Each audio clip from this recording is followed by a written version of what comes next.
Selamat datang di Attitude Podcast. Saya adalah Muhammad Aditya Permana Putra dan ini ada beberapa rekan saya yang menemani Anda dalam 10 menit ke depan. Di episode kali ini, Attitude Podcast akan membahas tentang bagaimana cara beretika sosial media. Attitude Podcast berbagi tips kepada Anda tentang definisi etika, pentingnya etika dalam penggunaan sosial media, dampak positif serta negatif yang ditimbulkan, dan yang paling penting adalah penerapannya. Nah, sebelum kita masuk ke topik yang akan dibahas, gimana kalau kita kenalan dulu nih sama pembicara di podcast kali ini? Halo semuanya, perkenalkan namaku Regina Yusabila dari jurusan Sistem Informasi Fakultas Vokasi. Halo, perkenalkan nama saya Audi Aurelia Putri dari jurusan Manajemen Pemasaran Fakultas Vokasi. Halo semuanya, perkenalkan nama aku Kaironisa dari jurusan D3 Perpustakaan Fakultas Vokasi. Halo semuanya, perkenalkan nama aku Anggi Fatmasari dari jurusan Paramedik Veteriner Fakultas Vokasi. Oke, karena semua yang ada di podcast kali ini sudah memperkenalkan diri masing-masing, jadi langsung saja nih kita masuk ke topik podcast kali ini. Mungkin sebagian besar dari teman-teman podcast bertanya nih, terkait mengapa kita memilih untuk membahas topik tersebut pada kali ini. Topik ini menarik sekali untuk dibahas karena melihat realita saat ini. Masih banyak orang-orang yang kurang bijak dalam menggunakan media sosial. Nah, kalau menurut kalian gimana nih terkait hal tersebut? Oke, jadi kalau menurut aku sendiri, pembahasan podcast kali ini benar-benar menarik sih. Terus ditambah lagi aku tuh pernah lihat sendiri di salah satu sosial media yang dimana tuh ada seorang perempuan yang dia tuh memposting fotonya dia sendiri gitu. Terus dia tuh malah menerima komentar-komentar yang buruk dari orang lain di postingan tersebut. Bisa dibayangin sih gitu kan perasaannya saat baca komentar-komentar buruk dari orang yang sebelumnya gak pernah kita kenal gitu. Jadi kayak kok komentarin orang yang gak pernah dikenal gitu. Benar banget, bahkan faktanya tidak sedikit jumlah orang-orang yang melakukan suicide akibat dari komentar buruk orang lain tentang dirinya melalui sosial media.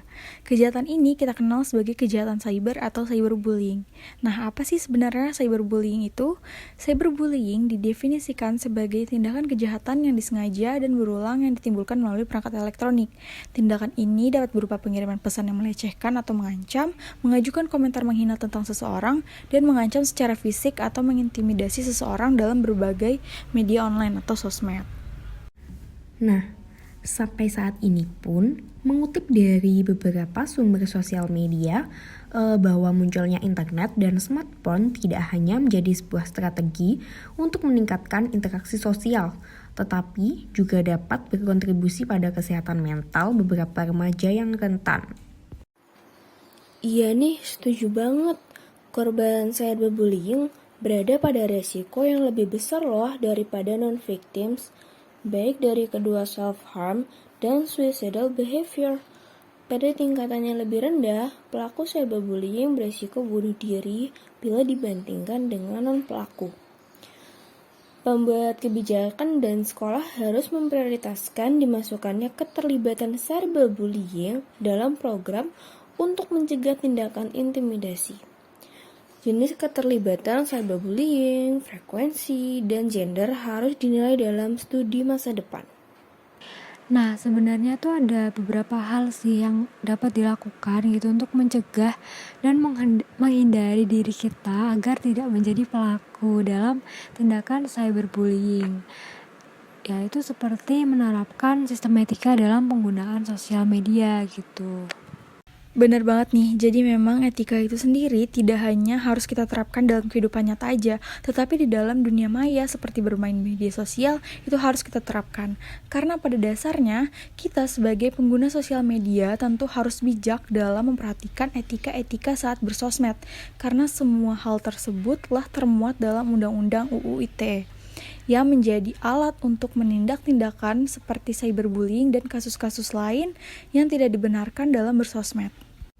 Kalau menurut pemahamanku nih, tujuan dari UU ITE sendiri supaya mencegah nih adanya penyalahgunaan dalam bermedia sosial. Jadi seperti mengkoordinir masyarakat untuk memakai jejaring sosial sesuai dengan etika hukum yang berlaku. Terus, ditambah lagi nih ya, di media sosial ini bisa juga loh menimbulkan banyak ancaman bagi kita semua. Bukan hanya pada cyberbullying aja, tapi juga bisa menimbulkan beredarnya berita-berita hoax yang mungkin bisa memecah belah negara kita ini. Jadi, kita sebagai generasi muda harus lebih cerdas dan harus mau meningkatkan budaya literasi kita, agar tidak mudah termakan berita-berita hoax yang ada di media sosial. Dan dengan adanya Undang-Undang ITE ini, semoga kita bisa dapat lebih bijak lagi dalam menggunakan media sosial. Baik, sepertinya kami sudah berada di penghujung acara pada sore hari ini. Mungkin sebelum menutup podcast kali ini, Regina, Audi, Anggi, dan Koironisa bisa memberi pesan atau mungkin harapan ke depannya tentang penerapan sistem etika terhadap penggunaan sosial media nih. Oke, makasih untuk moderator. Jadi, kalau aku sendiri ya harapannya semoga masyarakat ini semakin peka gitu terhadap etika ketika bermain media sosial dan menghindari hal-hal yang bisa menyakiti orang lain di sosial media. Terlebih lagi kalau misal kita tuh nggak kenal orangnya gitu, jadi kayak kita ngejudge cuma berdasarkan apa yang kita lihat dari sosial media tanpa tahu kebenarannya seperti apa gitu. Dan harapanku ke depannya semoga pengguna sosial media dapat menggunakan sosial media dengan bijak dan tentunya untuk hal-hal yang positif serta menyebarkan manfaat bagi banyak orang sehingga nantinya kasus-kasus kejahatan cyber seperti cyberbullying atau penyebaran berita hoax dapat berkurang. Nah, kalau dari aku sebenarnya mau nitip pesan aja untuk masyarakat Indonesia supaya selalu menggunakan sosial media dengan baik dan bijak karena pelanggaran apa yang nantinya kita lakukan di media sosial itu sudah ada sanksi yang diatur dalam UU ITE. Terakhir dari aku, untuk masyarakat Indonesia, ayo kita senantiasa menggunakan etika kita dalam bermedia sosial. Karena dengan beretika saat menggunakan media sosial, tentu kita sudah ikut berpartisipasi dalam menerapkan definisi Pancasila sebagai sistem etika. Baik, semoga apa yang kita harapkan dapat terwujud demi kebaikan kita semua. Kalau begitu, cukup untuk podcast kali ini.